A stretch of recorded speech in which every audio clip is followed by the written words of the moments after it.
Vanishing Glass. Sounds a lot like, sounds something into that of Willy Wonka.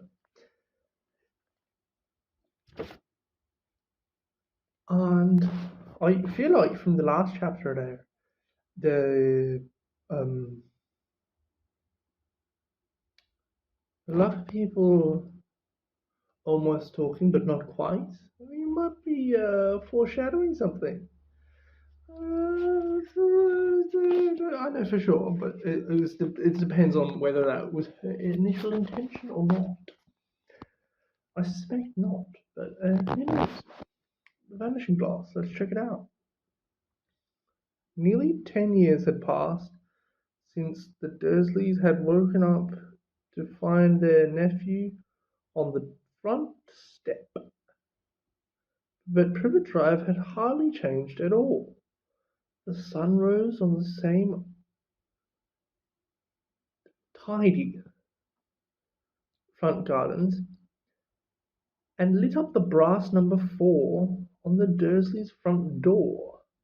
It crept into their living room, which was almost exactly the same as it had been on the night when the Dursleys had seen the fateful news report about the owls. Only the photographs on the mantelpiece really showed how much time had passed. 10 years ago, there had been lots of pictures of what looked like a large pink beach ball wearing different coloured bobble hats. But Dudley Dursley was no longer a baby, and now the photograph showed a large blonde boy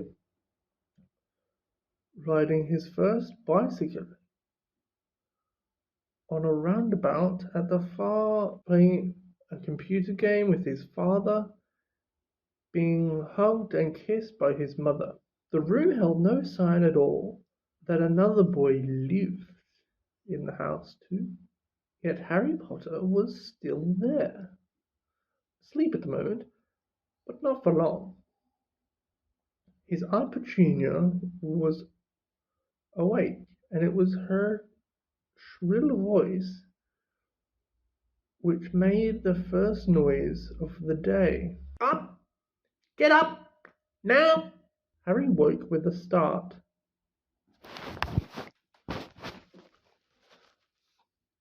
His aunt rapped on the door again. Up! She screeched. Harry heard her walking towards the kitchen, and then the sound of the frying pan being put on the cooker. He rolled onto his back and tried to remember the dream he had been having. It had been a good one. There had been a flying motorbike in it. He had a funny feeling he'd had the same dream before. His aunt was back outside the door. "Are you up yet?" "Nearly," said Harry. "Well, get a move on. I want to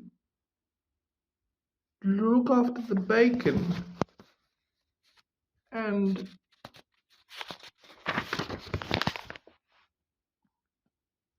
don't dare let it burn. I want everything perfect on Dudley's birthday." Harry groaned.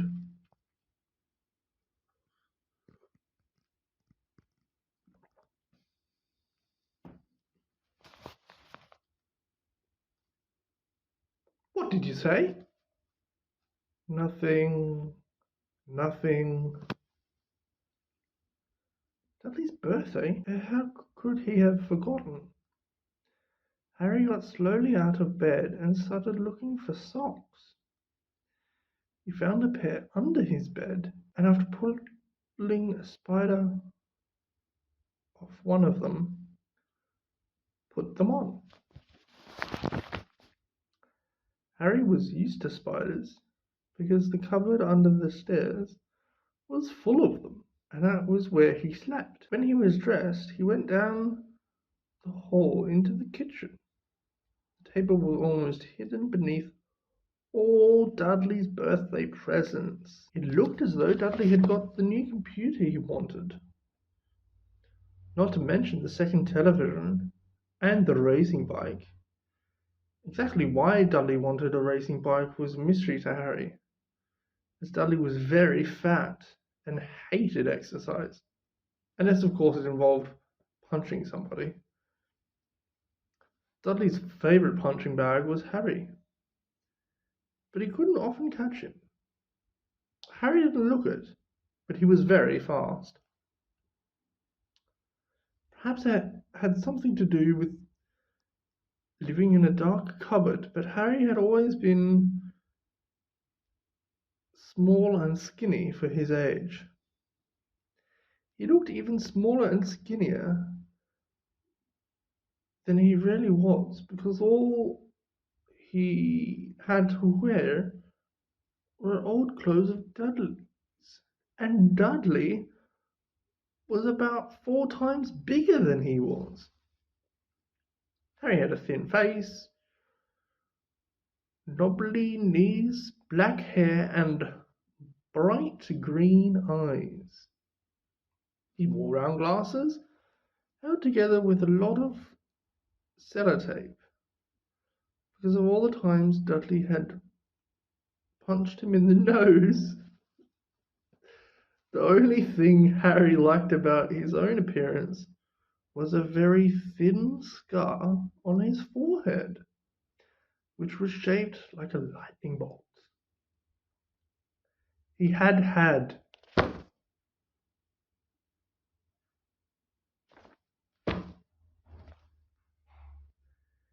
it as long as he could remember, and the first question he could ever remember asking his Aunt Petunia was how he had got it. "In the car crash, when your parents died," she said. "And don't ask questions. Don't ask questions." That was the first rule for a quiet life with the Dursleys. Uncle Vernon entered the kitchen as Harry was turning over the bacon. "Comb your hair," he barked, by way of a morning greeting. About once a week, Uncle Vernon looked over the top of his newspaper and shouted that Harry needed a haircut. Harry must have had more haircuts than the rest of the boys in his class put together. But it made no difference. His hair simply grew that way all over the place. Harry was frying eggs by the time Dudley arrived in the kitchen with his mother. Dudley looked a lot like Uncle Vernon. He had a large pink face, not much neck, small, watery blue eyes, and a thick blonde hair that lay smoothly on his thick, fat head. Aunt Petunia often said that Dudley looked like a baby angel. Harry often said that Dudley looked like a pig in a wig. Harry put the plate of egg and bacon on the table, which was difficult as there wasn't much room. Dudley, meanwhile, was counting his presents. His face fell. 36, he said, looking up at his mother and father. "That's 2 less than last year." "Darling, you haven't counted out Team Martyrs presents. See, it's under the big one from Mummy and Daddy." "All right, 37 then," said Dudley, going red in the face. Harry, who could see a huge Dudley tantrum coming on.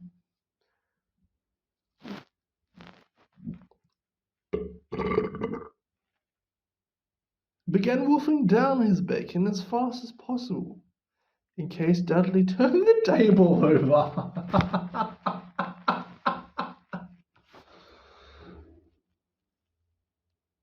Aunt Petunia obviously scented danger too, because she said quickly, "And we'll buy you 2 presents while we're out today. How's that, Pumpkin?" 2 more presents. Oh, she's still talking. My bad. Let me do that again.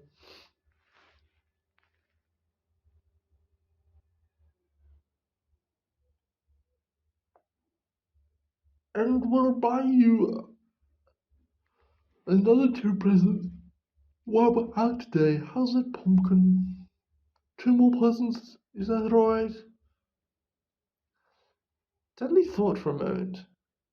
It looked like hard work. "Finally," he said slowly. "I'll have 39 sweet Oh. Dudley sat down heavily and grabbed the nearest parcel. "All right then." Uncle Vernon chuckled. "Little Tyke wants his money's worth, just like his father. Attaboy, Dudley." He ruffled Dudley's hair. At that moment the telephone rang. Aunt Petunia went to answer it, while Harry and Uncle Vernon watched Dudley unwrap the racing bike. And cine camera, a remote control airplane, 16 new computer games, and a video recorder. He was ripping the paper off a gold wristwatch when Aunt Petunia came back from the telephone, looking both angry and worried. "Bad news, Vernon. Mrs. Fig's broken her leg. She can't take him." She jerked her head in Harry's direction. Dudley's mouth fell open in horror, but Harry's heart gave a leap. Every year on Dudley's birthday, his parents took him to a friend out for the day to adventure parks, hamburger bars, or the cinema. Every year, Harry was left behind with Mrs. Fig, a mad old lady who lived 2 streets away. Harry hated it there. The whole house smelled of cabbage, and Mrs. Fig made him look at photographs of all the cats she'd ever owned. "Now what?" said Aunt Petunia, looking furiously at Harry as though he'd planned this. Harry knew he ought to feel sorry for that. Mrs. Fig had broken her leg, but it wasn't easy when he reminded himself it would be a whole year before he had to look at Tibble's Snowy, Mr. Paws, and Tufty again. "We could phone Marge," Uncle Vernon suggested. "Don't be silly, Vernon. She hates the boy." The Dursleys often spoke about Harry like this, as though he wasn't there, or rather, as though he was something very nasty that couldn't understand them, like a slug. "What about what's her name? Your friend, Yvonne, on holiday in Majorca?" snapped Aunt Petunia. "You could just leave me here," Harry put in hopefully. "He'd be able to to watch what he wanted on television for a change, and maybe even go on Dudley's computer." Aunt Petunia looked as though she just swallowed a lemon. And come back and find the house in ruins? She snarled. I won't blow up the house, said Harry. But they weren't listening. I suppose we could take him to the zoo, Aunt Petunia said slowly, and leave him in the car. That car's new. He's not sitting in it alone. Dudley began to cry loudly. In fact, he wasn't really crying. It had been years since he'd really cried. But he knew that if he screwed up his face and wailed, his mother would give him anything he wanted. Dinky duddy dum dums, don't cry, Mummy won't let him spoil your special day, she cried, flinging her arms around him. I don't want him to come, yelled Dudley between huge pretend sobs. He always spoils everything. He shot Harry a nasty grin through the gap in his mother's arms. Just then, the doorbell rang. Oh, good Lord, they're here, said Aunt Petunia frantically. And a moment later, Dudley's best friend, Pierce Polkins, walked in with his mother. Pierce was a scrawny boy with a face like a rat. He was usually the one who held people's arms behind their backs while Dudley hit them. Dudley stopped pretending to cry at once. Half an hour later,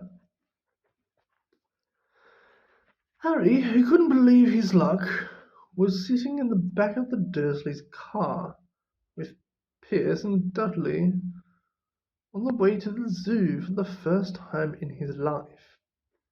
His aunt and uncle hadn't been able to think of anything else to do with him.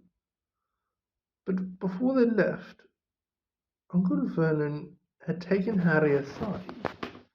I'm warning you, he said, putting his large purple face right up close to Harry's. I'm warning you now, boy. Any funny business, any at all, and you'll be in that cupboard from now until Christmas. I'm not going to do anything, Harry said. Honestly. But Uncle Vernon didn't believe him. No one ever did. The problem was, strange things often happen around Harry, and it was just no good telling the Dursleys he didn't make them happen. Once, Aunt Petunia, tired of Harry coming back from the barber's, looking as though he hadn't been at all, had taken a pair of kitchen scissors and cut his hair so short he was almost bald, except for his fringe, which she left to hide that horrible scar. Dudley had laughed himself silly at Harry, who spent a sleepless night imagining school the next day, where he was already laughed at for his baggy clothes and sellotaped glasses. Next morning, however, he had gotten up to find his hair exactly as it had been before Aunt Petunia had sheared it off. He had been given a week in his cupboard for this, even though he had tried to explain that he couldn't explain how it had grown back so quickly. Another time, Aunt Petunia had been trying to force him into a revolting old jumper of Dudley's, brown with orange bubbles. The harder she tried to pull it over his head, the smaller it seemed to become, until finally it might have fitted a glove puppet, but certainly wouldn't fit Harry. Aunt Petunia had decided it must have shrunk in the wash. To his great relief, Harry wasn't punished. On the other hand, he'd gone into a terrible trouble for being found on the roof of the school kitchens. Dudley's gang had been chasing him as usual when, as much to Harry's surprise as anyone else's, there he was sitting on the chimney. The Dursleys had received a very angry letter from Harry's head mistress telling them Harry had been climbing school buildings. But all he'd tried to do, as he shouted at Uncle Vernon through the locked door of his cupboard, was jump behind the bins outside the kitchen doors. Harry supposed that the wind must have caught him in mid-jump. But today nothing was going to go wrong. It was even worth being with Dudley and Pierce to be spending the day somewhere that wasn't school, his cupboard, or Mrs. Fig's cabbage-smelling living room. While he drove, Uncle Vernon complained to Aunt Petunia. He liked to complain about things. People at work, Harry, the council, Harry, the bank, and Harry were just a few of his favourite subjects. This morning it was motorbikes, roaring along like maniacs. The young hoodlums, he said as a motorbike overtook them. I had a dream about a motorbike, said Harry, remembering suddenly. It was flying. Uncle Vernon nearly crashed into the car in front. He turned right around in his seat and yelled at Harry. His face had a gigantic beetroot with a mustache. Motorbikes don't fly! Dudley and Pierce sniggered. I know they don't, said Harry. It was only a dream. But he wished he hadn't said anything. If there was one thing the Dursleys hated more than him asking questions, it was him talking about anything, acting in a way it shouldn't, no matter if it was a dream or even a cartoon. They seemed to think he might get dangerous ideas. It was very sunny, and the zoo was crowded with families. The Dursleys bought Dudley and Pierce large chocolate ice creams at the entrance, and because the smiling lady in the van had asked Harry what he wanted before they could hurry him away, they bought him a cheap lemon ice lolly. It wasn't bad either, Harry thought, licking it as they watched a gorilla scratching his head and looking remarkably like Dudley, except that it wasn't blonde. Harry had the best morning he'd had in a long time. He was careful to walk a little way apart from the Dursleys, so that Dudley and Pierce, who were starting to get bored with the animals by lunchtime, wouldn't fall back on their old favourite hobby of hitting him.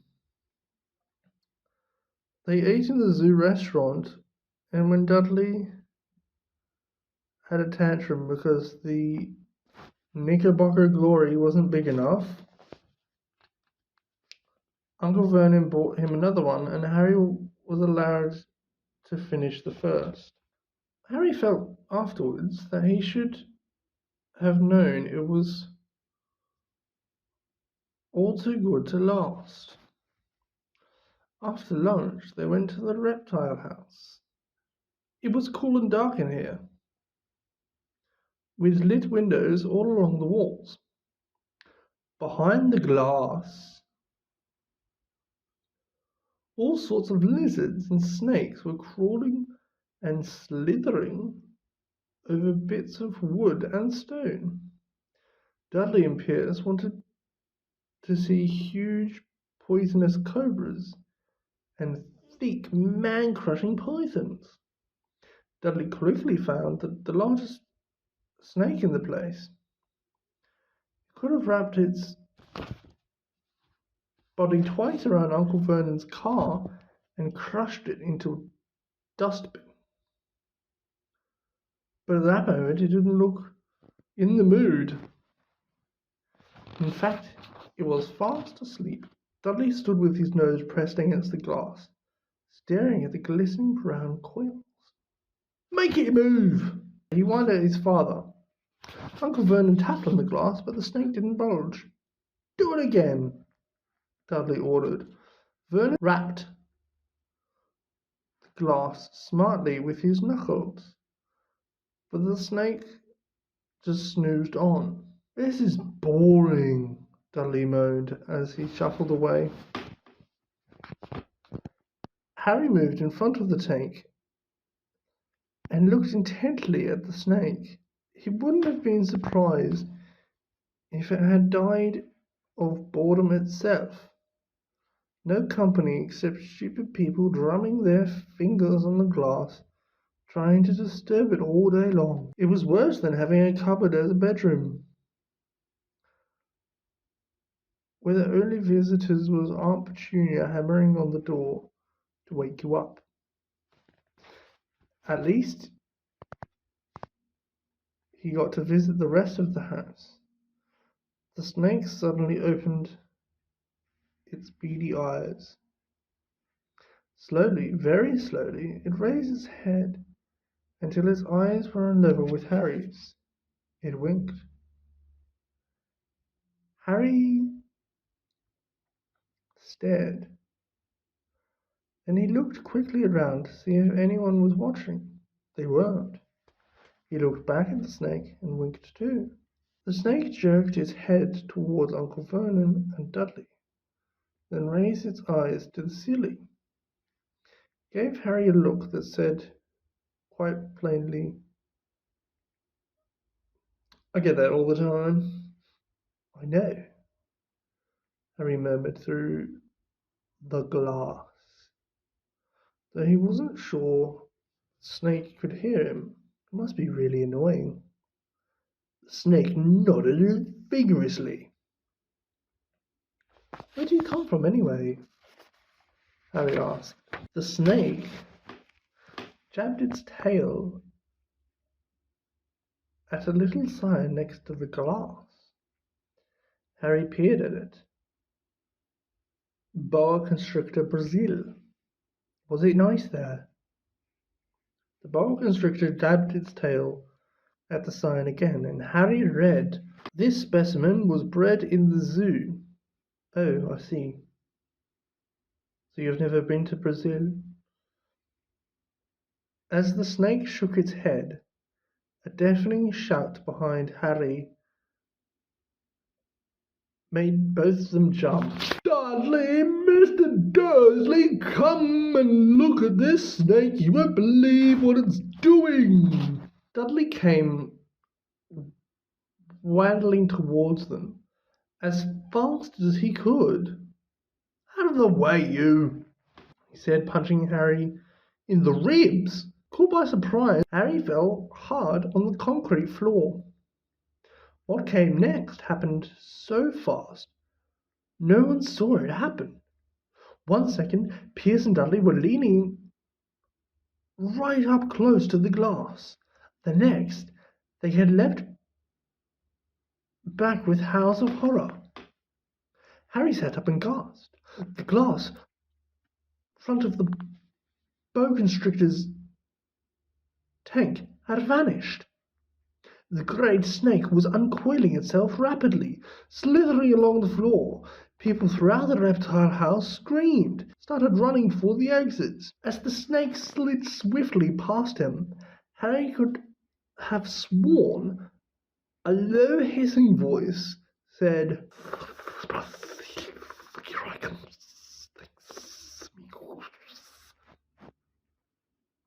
The keeper of the reptile house was in shock. "But the glass," he kept saying. "Where did the glass go?"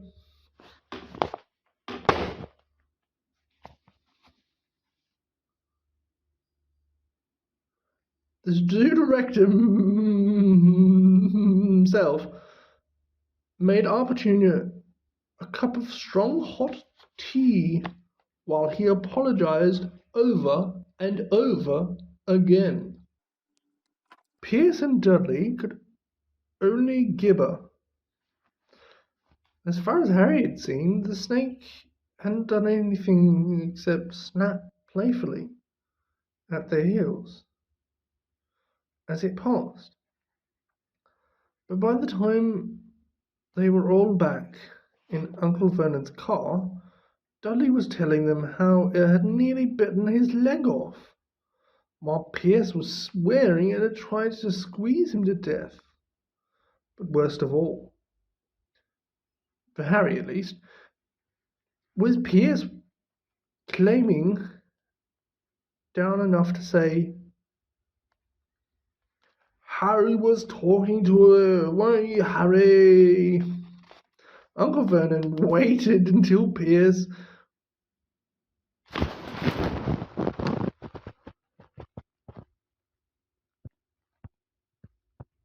was safely out of the house before starting on Harry. He was so angry he could hardly speak. He managed to say, "Go, cupboard, stay, no meals," before he collapsed into a chair, and Aunt Petunia had to run and get him a large brandy. Harry lay in his dark cupboard much later, wishing he had a watch. He didn't know what time it was, and he couldn't be sure the Dursleys were asleep yet. Until they were, he couldn't risk sneaking to the kitchen for some food. He lived with the Dursleys for almost 10 years. 10 miserable years. As long as he could remember. Ever since he'd been a baby and his parents had died in that car crash. He couldn't remember being in the car when his parents had died. Sometimes when he strained his memory during long hours in his cupboard, he came up with a strange vision. A blinding flash of green light and a burning pain on his forehead. Then this, he supposed, was the crash, though he couldn't imagine where all the green light had come from. He couldn't remember his parents at all. His aunt and uncle never spoke about them, and of course he was forbidden to ask questions. There were no photographs of them in the house. When he'd been younger, Harry had dreamed of some unknown relation coming to take him away. But this had never happened. The Dursleys were his only family. Yet sometimes he thought, or maybe hoped,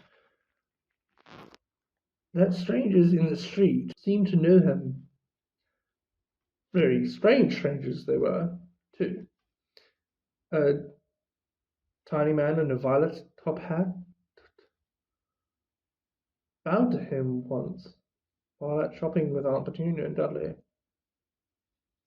After asking Harry furiously if he knew the man, Aunt Petunia had rushed them out of the shop without buying anything. A wild-looking old woman dressed all in green had waved merrily at him once on a bus. A bald man in a very long purple coat had actually shaken his hand in the street the other day and then walked away without a word. The weirdest thing about all these people was the way they seemed to vanish the second Harry tried to get a closer look. At school, Harry had no one. Everybody knew that Dudley's gang hated that odd Harry Potter in his baggy old clothes and broken glasses. Nobody liked to disagree with Dudley's gang. Very opportune time, Mr. Heater.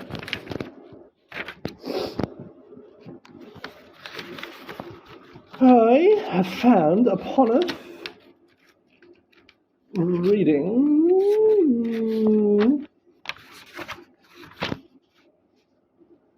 an asterisk on page 26 here of the Vanishing Glass.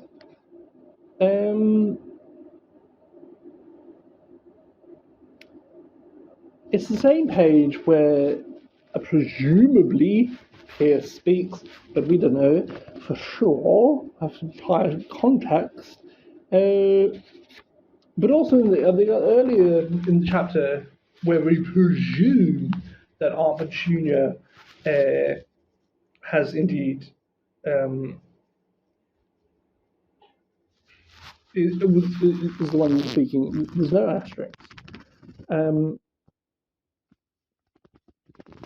So, yeah, Harry Potter and the Philosopher's Stone, page 26. There's an asterisk. Let's see, I don't know the edition numbers, I suppose. 38.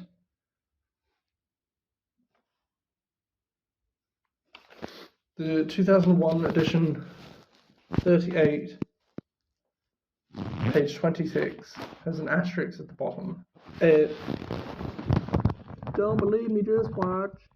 Yeah, if you know what that's about, I'm interested. Please leave me a comment. Let me know.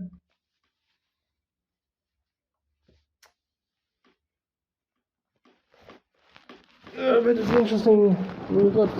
That's the third Pierce that I actually know. So there's the book Pierce.